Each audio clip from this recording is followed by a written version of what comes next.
amigos, 19ª questão. Chegamos na 19ª questão. Concurso da Defensoria Pública Estadual, Estado do Rio Grande do Norte. Cargo Defensor Público, Banca CESP. Prova relativamente recente, ano 2015. Vamos enfrentar isso daqui. A questão nos quer o conhecimento acerca dos atos jurisdicionais e nos diz: no que se refere à classificação dos atos jurisdicionais, assinale a opção correta.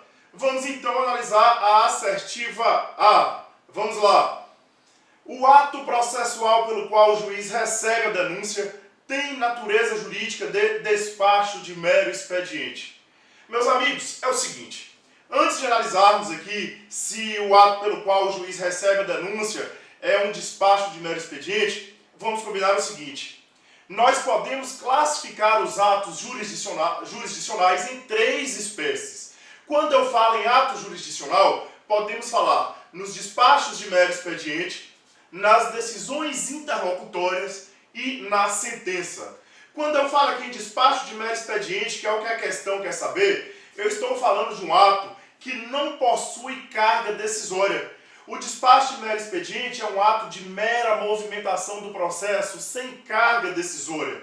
Já que enfrentamos o despacho de mero expediente, rapidamente nós podemos falar, sem adentrar nas subdivisões, que as decisões interlocutórias elas possuem sim carga decisória. Decisão interlocutória, ao contrário do despacho de mero expediente, possui carga decisória. Agora veja que a decisão interlocutória ela pode extinguir ou não o processo. Mas a decisão interlocutória, apesar de poder extinguir ou não o processo, ela não julga o mérito principal. A decisão interlocutória ela não absolve ou condena o sujeito, porque o mérito principal é decidido na sentença. Decisão que julga o mérito principal é sentença. Então veja que bacana. Eu posso falar em despacho de mero expediente, um ato sem carga decisória. Eu posso falar em decisão interlocutória, onde eu tenho uma carga decisória, mas não julgo o mérito principal. E posso falar rapidamente em sentença, onde eu julgo o mérito principal da demanda, condenando ou absolvendo o sujeito.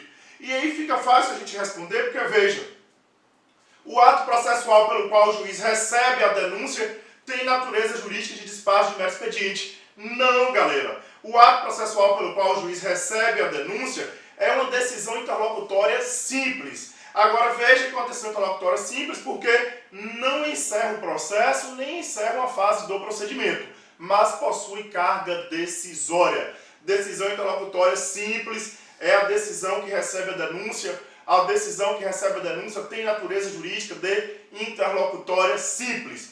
Logo, essa assertiva está falsa, está errada. Vamos então analisar a assertiva B. O ato jurisdicional que, apreciando o mérito da ação principal, aplica medida de segurança ao acusado, é qualificado como sentença absolutória própria. Errado, meus amigos.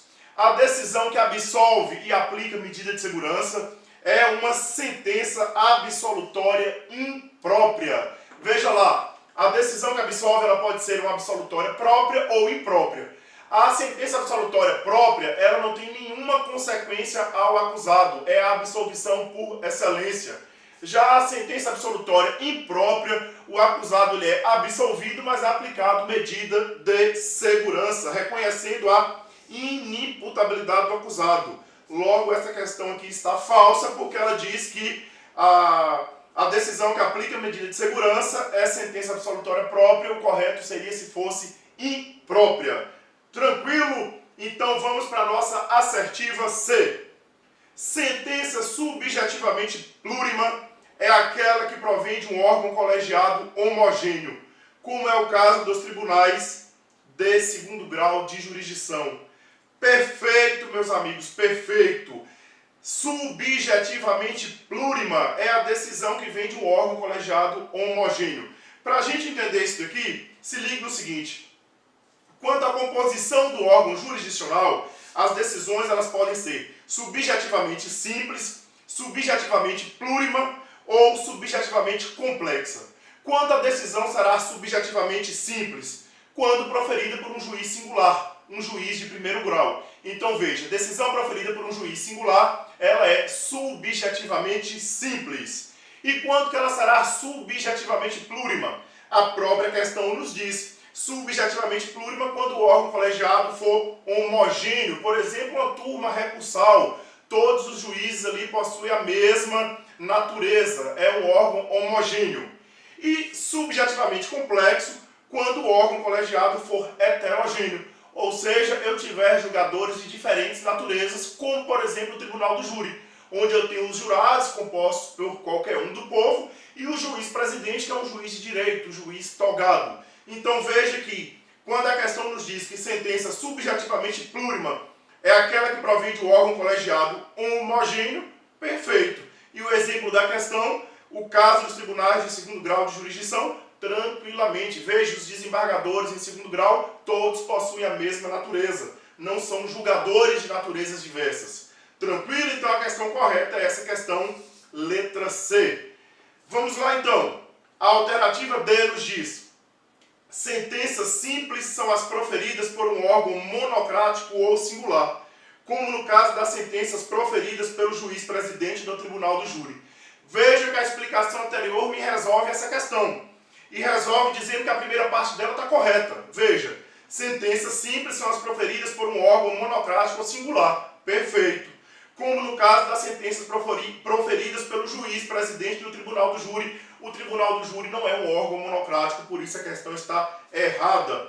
As decisões proferidas aí pelo Tribunal do Júri são subjetivamente complexas, porque é um órgão colegiado heterogêneo. Tranquilo, galera? E por fim, a assertiva A nos diz que a decisão que põe termo à primeira fase do rito do Tribunal do Júri, ou seja, a decisão que encerra a primeira fase aí do Tribunal do Júri, tem natureza de decisão definitiva e estrito sensu.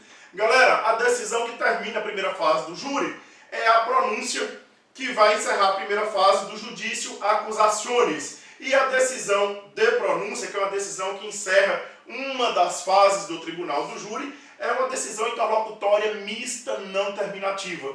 Então veja que a decisão que põe fim à primeira fase do Tribunal do Júri é uma decisão interlocutória mista não terminativa, logo a assertiva E está errada e nossa assertiva correta é a letra C da nossa 19ª questão, Defensoria Pública Estadual do Rio Grande do Norte, CESP 2015. Grande abraço, meus amigos, estamos juntos, força, fé e foco!